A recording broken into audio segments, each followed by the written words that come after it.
ही वांग्याची भाजी बघताय ना, आलं ना तोंडाला पाणी. अगदी गावरान पद्धतीने झणझणीत असा गावच्या पद्धतीने हे वांग्याचा रस्सा केला आहे. चवीला तर खूपच मस्त लागतो. एका भाकरीऐवजी तुम्ही 2 भाकरी खातात. याची रेसिपी तर खूपच सोपी आहे, म्हणून व्हिडिओ शेवटपर्यंत नक्की बघा. तर ही वांग्याची भाजी करण्यासाठी इथे मी 1/2 किलो वांगे घेतलेले. तर वांगे निवडताना कवळेच घ्यायचे, म्हणजे भाजी खूप मस्त होते. नंतर वांग्याचा थोडासा देठ काढायचा, जास्त पण देठ काढायचा नाही. नंतर वांग्याचे संपूर्ण काटे काढून घ्यायचे, नाही तर खात्यानी जिभेला लागतात. नंतर जसं व्हिडिओमध्ये दाखवते तसे वांग्याला 4 कट मारून घ्यायचे, म्हणजे मधात त्याचा रस्सा जातो आणि खूप मस्त ही वांग्याची भाजी लागते बघा.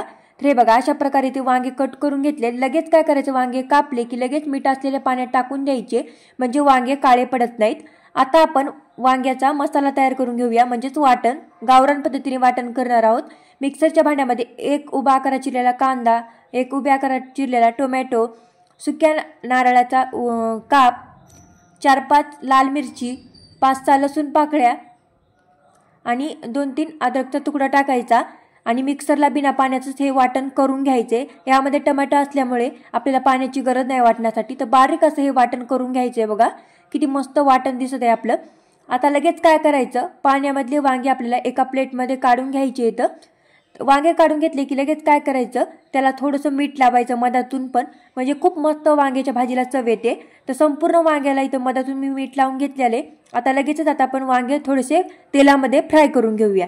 तर इथे गॅसवर मी कढई ठेवलेली. कढईमध्ये 2 पळी तेल घालायचं. तेल थोडंसं गरम होऊ द्यायचं आणि लगेच यामध्ये मीठ लावलेले वांगे टाकायचे आणि चांगले 1-2 मिनटं मोठ्या गॅसवरच परतून घ्यायचे. तर वांगे परतून झाले की झाकायचं आणि 2 मिनटं थोडंसं नरम होतं वांगे आपल्याला शिजून घ्यायचे. बघा, उगत थोडेसे नरम करायचे, जास्त पण नरम करायचे नाही, कारण भाजीमध्ये पण वांगे शिजते. तर बघा, अशा प्रकारे आपले वांगे थोडेसे नरम झाले आहेत. लगेच प्लेटमध्ये काढून घ्यायचे. आता आपण भाजीला फोडणी देऊन घेऊया. त्याच कढईमध्ये 1 पळी तेल डबल घालायचं.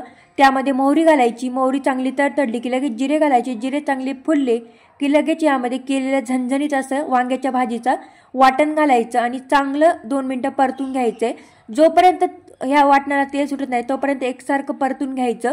या वाटणाला तेल सुटलं की लगेच यामध्ये घरगुती केलेला लाल तिखट घालायचं आणि अर्धा चमचा हळद पावडर घालायचं आहे. मी काही जास्त मसाले घातलेले नाहीत. चांगलं असं या वाटणामध्ये हे मसाले मिक्स करून घ्यायचे आणि थोडंसं पाणी टाकायचं, म्हणजे हे वाटण आपलं करपणार नाही. पाणी टाकलं की चांगलं मिक्स करून घ्यायचंय. लगेच यामध्ये आपण तेलामध्ये फ्राय केलेले वांगे घालायचे आणि चांगले मसाल्यामध्ये 2 मिनटं परतून घ्यायचे. वांगे मसाल्यामध्ये परतले की काय करायचं, लगेच यावर झाकण लावायचं आणि 2 मिनटं असंच ही वांग्याची वाफ काढून घ्यायची. बघा, 2 मिनिटांनंतर काय करायचं, यामध्ये थोडंसं आपल्याला गरम पाणी घालायचंय.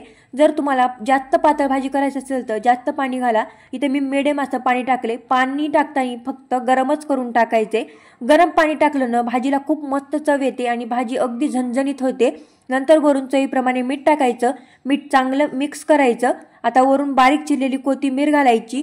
पुन्हा एकदा चांगलं मिक्स करून घ्यायचं आणि या भाजीवर आपल्याला झाकण ठेवायचं आणि भाजी फक्त आपल्याला 2 मिनटं शिजून घ्यायची. जास्त शिजू नका, नाही तर भाजी गाळ होईल. तर आपली झणझणीत अशी गावरान पद्धतीने वांग्याचा रस्सा तयार आहे. बघा, तुम्ही पण या पद्धतीने एकदा मी म्हणते म्हणून नक्की वांग्याचा रस्सा करून बघा. खूप मस्त होतं. व्हिडिओ आवडल्यास एक लाईक, चॅनलला सबस्क्राईब करायला विसरू नका.